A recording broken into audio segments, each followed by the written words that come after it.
आम शांति 21/1/2023 बिनती मुरली सगुन सेता रेना सगुन जोहार तेहिं दो हुडिंग माछा मिटंग बिनती बन आंजम गद लगे बिनती दो जीवी सगे रेना सिरजनिया जीवी आपाता बिनती मुरली तेहिं दो बाबा चेत कोई मेना का दुलर बेटा बाबा हा थुम हाताव लगी दो खनेम झतो पौड़ी गे सरी मते चला मा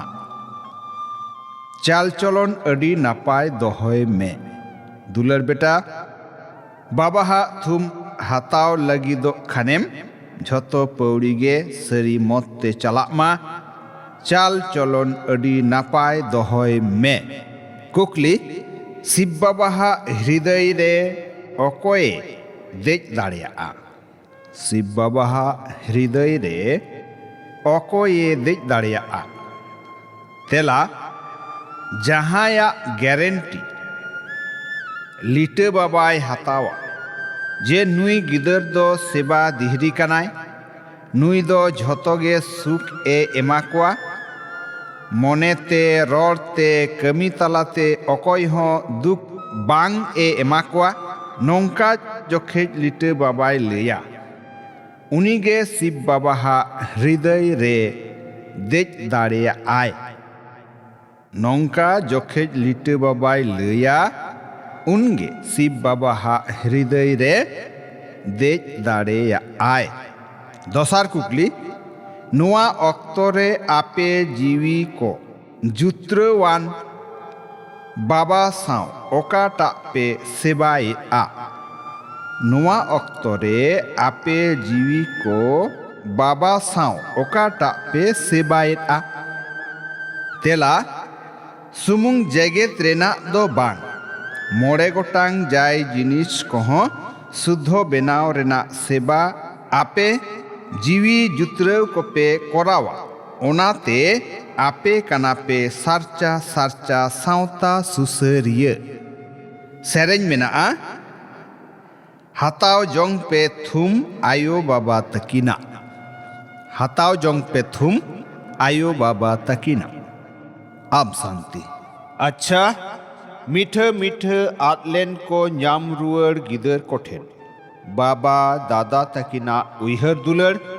आर सगुन सेता रेना सगुन जोहार जीवी आपात्रेन जीवी गिदर कोठेन अडी अडी थुम जोहार जीवी गिदर रेन जीवी आपात ठेन पौड़ी चितान पौड़ी गुण मनाव आथाम दुलर जोहार दुलर जोहार दुलर जोहार ऐकेव लगित सार कथा पुइलु अकोय कहो आलम अड़िस अचकुआ मने रोड़ कमी तलाते झतो कोगे सुख एमाकम बाबा हा आर बंशो रेना थुम हाताव जोंग में अकोय हो आलम अड़िस अचकुआ मने रोड़ कमी तलाते झतो कोगे सुख एमाकम बाबा हा आर बंशो रेना थुम हाताव जोंग में दोसार नापाय गिदर बेनाव में भारत रेन जीवी को सेवा कराव में रिझवनिज बेनाव में जीवी गावता रिनिज सुसरिय बेनाव हुयुग तमा जीवी गावता रिनिज सुसरिय बेनाव हुयुग तमा हर्म मने धन सम्पत्ते सेवा कराव हुयुग तमा सारचा साहेब सावते सारचा ताहेन में सारचा साहेब सावते सारचा ताहेन में थुम रोड़ चेतान रे जोड़ते गार गोहर काते झतो रोड़ कोगे अडी गनोंगान बेनावानिज माचेत सदगुरु भबी में रोड़ चेतान रे जोड़ते गार गोहर काते झतो रोड़ कोगे अडी गनोंगान बेनावानिज माचेत सदगुरु भबी में आपे गिदर को रोड़ नौका हुयुग मा जहाय आंजोमिया को हृदय रे छिलको मा लई माको आरहों जहाना गे लई में आर आले ले आंजोमा नुआ गे को मेता अडी गनोंगान कथा को से महाबाक्य महाबाक्य दो अड़ी ढेर बांग हुयुआ जखेज गेम खोजोआ लैयाकाम ताहेना नोआ दो महाबाक्य से गनंगान कथा कोदो बांग को मेताआ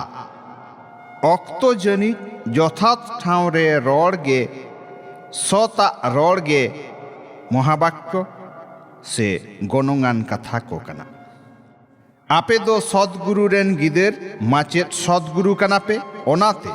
आपे कोआ मिमिट गोटांग रोड़ अड़ी गनंगान हुयुक मा ओका ऑक्तो रेहों ओका ठाव रेहों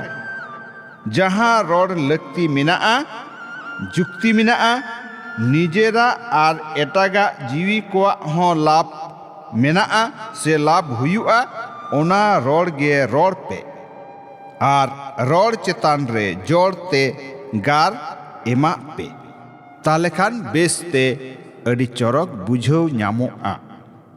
हितलई सगुन भबित अनि मुनि बेनाव में आमा तारास्ते जगत गोटा मार्शाल का में सगुन भबित अनिज मुनि भबित में बेनाव में आमा तारास्ते जगत गोटा मार्शाल का में आम शांति आंजम के अबन बिनती मुरली तेहें दो नुना गे आरहों बन हिजुआ दोसारते मायन खान सनाम कोगे सगुन सेता रेना सगुन जोहार आम शांति।